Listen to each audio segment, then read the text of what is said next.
जय जय जय जय भीम, जय भीम जय भीम, जय जय जय जय जय भीम, जय भीम जय भीम।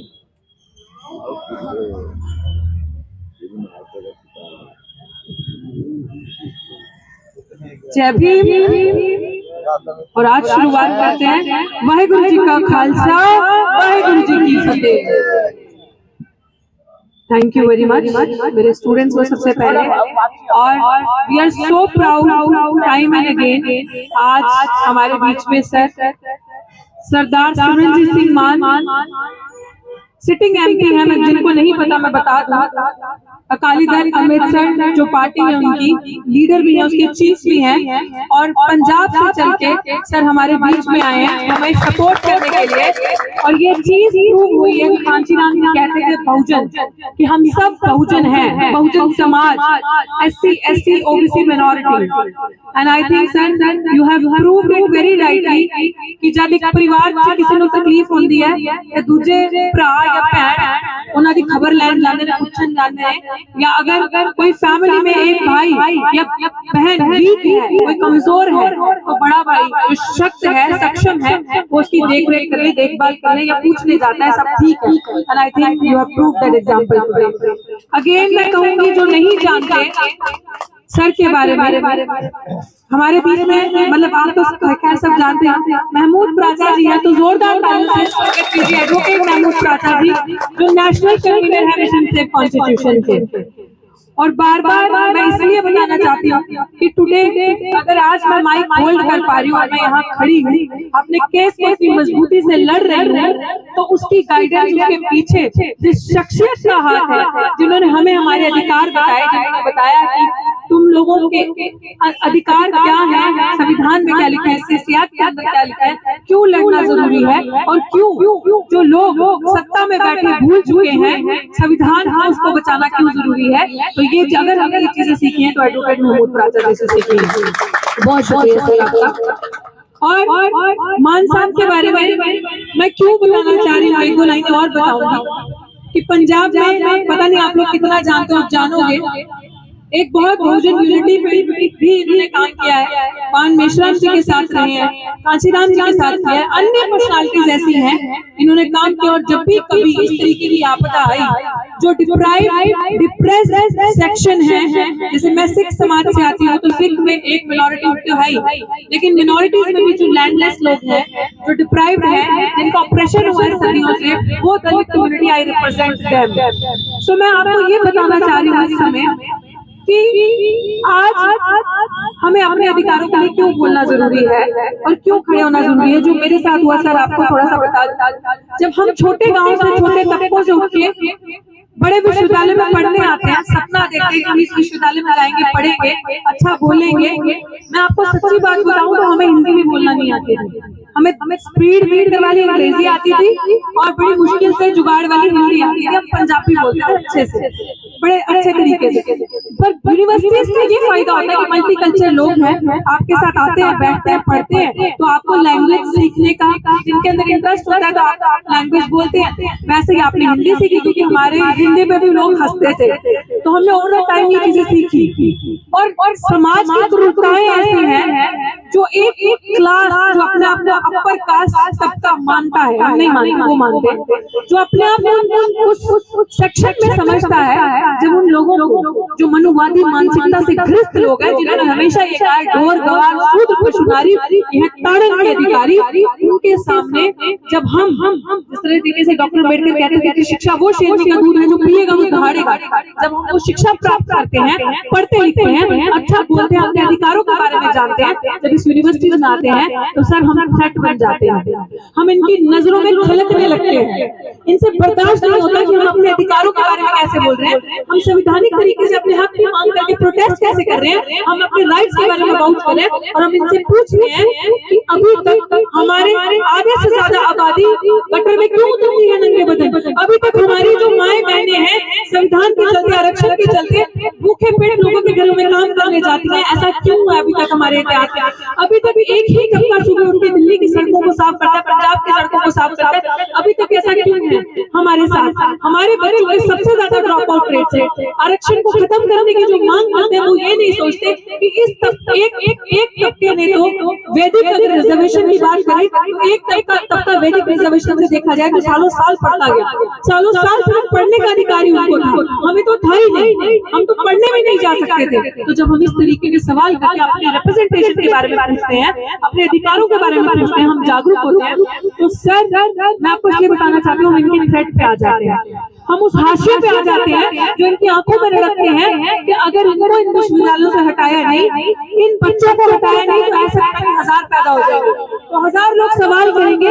यही जो डॉक्टर रतु सिंह कर रही है उस थ्रेट से, अपने इंस्टीट्यूशन को उस थ्रेट से, जो ये इनकी एक स्ट्रैटेजी बनी हुई है कि चोर चोर मुसेरे भाई।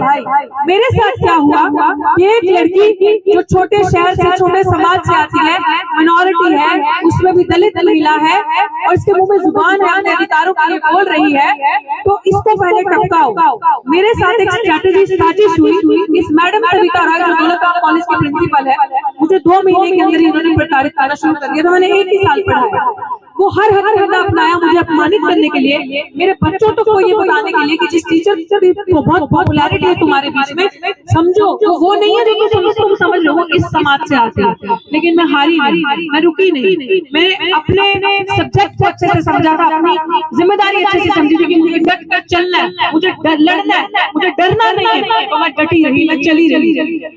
यहाँ तक इस लेवल तक वो लेडी आ जाती हैं, रजिस्ट्रार के साथ मिलके उन्होंने मेरे अगेंस्ट फोर्स डॉक्यूमेंट यूज किए कोर्ट के अंदर, एससी कमीशन के अंदर। इस हद तक ये लोग उतर जाते हैं, जब सीधी उंगली से घी नहीं निकलता तो टेढ़ी उंगली का इस्तेमाल करते हैं। और अंत ये हुआ कि जब इन्वेस्टिगेशन हुई, प्राचार्य साहब की बदौलत SC/ST एक्ट में FIR दर्ज हुआ, इन्वेस्टिगेशन हुआ तो पता चला जो लेटर मेरे नाम की लिखी थी, जो एक झूठी चिट्ठी बनाई थी कि मैं टॉपिक पे नहीं पढ़ाती, मैं भाषण देती हूँ, मैं क्लास में नॉन दलित ये वो करती रहती है, वो लेटर फर्जी था। वो बच्चे जो 35 लगाए थे, क्योंकि कोर्ट ने जब सवाल किया, कमीशन ने जब सवाल किया कि एक एनोनिमस चिट्ठी पे आप निकाल दोगे, तो इस मैडम ने उस एक्शन को जस्टिफाई करने के लिए 35 बच्चों की फ्रॉड चिट्ठी बना के वो लगाई। इन्वेस्टिगेशन के दौरान वो भी पकड़ी गई। पता चलता कि पूरे कॉलेज में डॉक्टर रतु को पढ़ाया तो वो बच्चे है ही नहीं 35, पूरे कॉलेज के अंदर वो 35 बच्चे नहीं है। और अब ऐसी धाराओं में आप देख सकते हैं चार्जशीट जमा है, वो अपराधी अभी भी कुर्सी पे है। और वहीं दलित कम्युनिटी के प्रोफेसर रतन लाल को यही डीसीपी रातों रात अरेस्ट कर लेते फर्जी FIR पे, और यहाँ पे FIR भी है ऐसी एट्रोसिटीज एक्ट के अंदर, और चार्जशीट भी है नॉन पेएबल धारों के अंदर, किसी में 2 साल की, किसी में 7 साल की सजा, लेकिन अभी तक अपराधी अपनी कुर्सी पे कार्यरत है और पूरे फ्रीडम से वहाँ पे काम कर रही है। क्यों? ये चोर बताते हैं, चोर मुसेरे भाई, क्योंकि इनको पता है ये वाइस चांसलर रजिस्ट्रार जैसे शैतान लोग RSS के मनुवादी मानसिकता से ग्रस्त 1 मिनट में इसको सैक्रिफाइस कर दें, लेकिन उनको पता है कि अगर ये चोर जाएगी तो ये 10 की ओर लेके जाएगी, 10 को और नाम बताएगी। इस कहानी को, इस साजिश में वाइस चांसलर जैसे या और अन्य जो नॉन और अननोन ऑफिशियल्स हैं दिल्ली विश्वविद्यालय के, वो शामिल हैं। सिर्फ अम्बेडकरवाद सच की आवाज दबाने के लिए इन्होंने हथकंडा हमारे साथ अपनाया।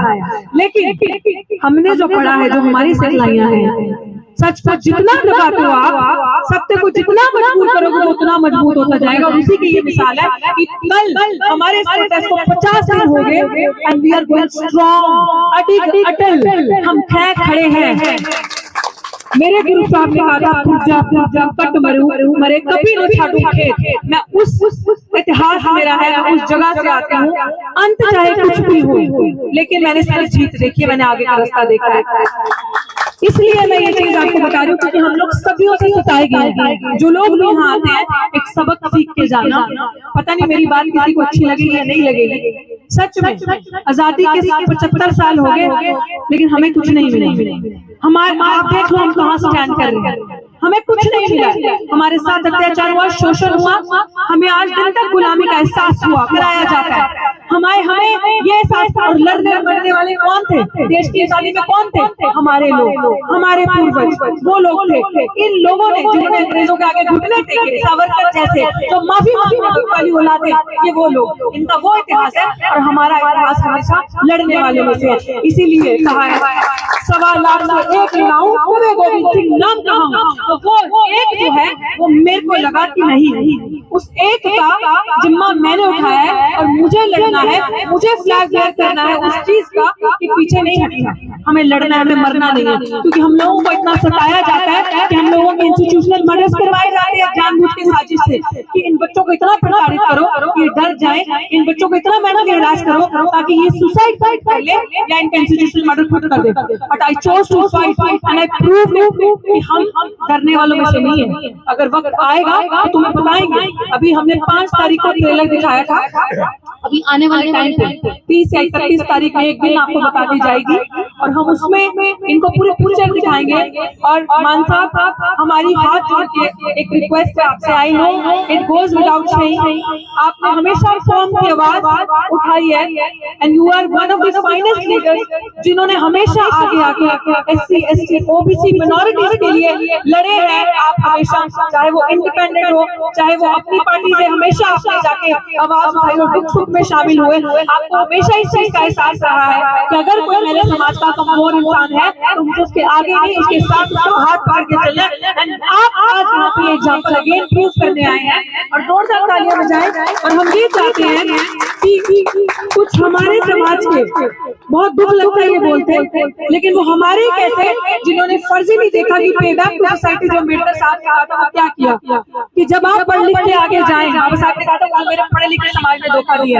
आज आपके सत्ता में बीजेपी में बैठे 131 MLA MP हैं, 303 की सरकार है, 131 आपके हैं, लेकिन वो गद्दार है, वो चोर है, वो दलाल है जो आपकी आवाज नहीं उठाते।